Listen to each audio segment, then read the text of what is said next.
Hello friends! Today we're going to learn how to solve a multi-step word problem using ratios.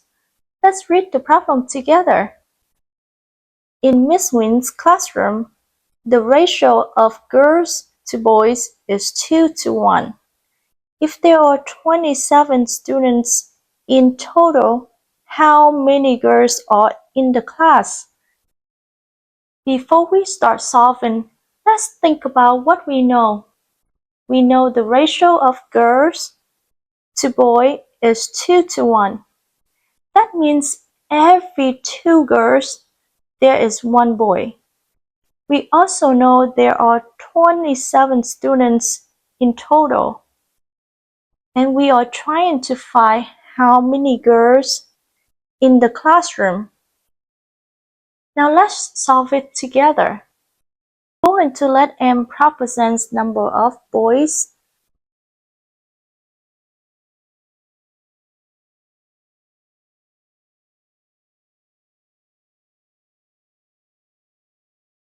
Since the ratio of girls to boys is 2 to 1, the number of girls would be 2m.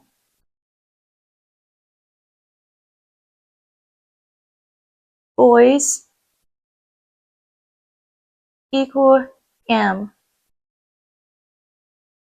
So we can write 2m plus m equals total is 27. 2m plus m, we combine later, is 3m equals 27. So to solve for m, we divide both sides by 3. So m equals 9. Remember, m represents the number of boys. Since the number of girls is 2m, substitute 9 for m. So girls equals 2m. 2 times 9 equals 18. So there are 18 girls in Miss Nguyen's classroom. Now let's look at another ratio example. This time we will apply what we learned to trigonometry. Read with me. The interior angles of a triangle ratio are 7 to 5 to 3.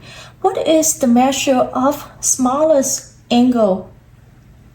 Before we solve this problem, ask yourself, does the ratio 7 to 5 to 3 tell us the actual angle measures?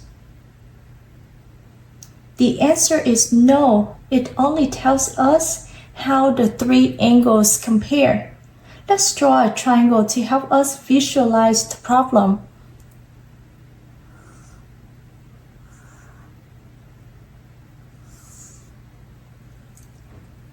So let's let x represent one ratio unit.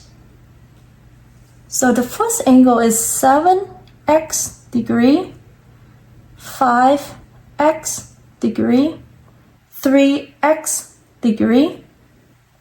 Since the angles in a triangle add up to 180 degrees, we can write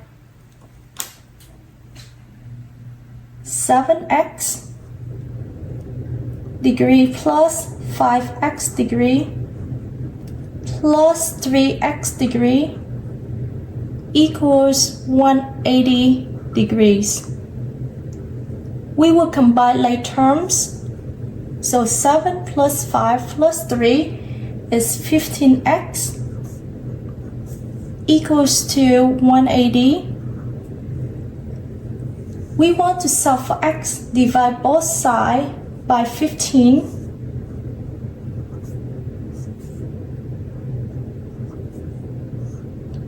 X equals to 12.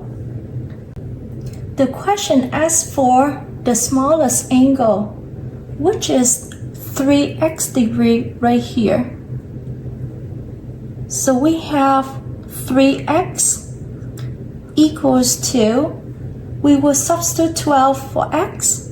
So 3 times 12 equals to 36 degrees.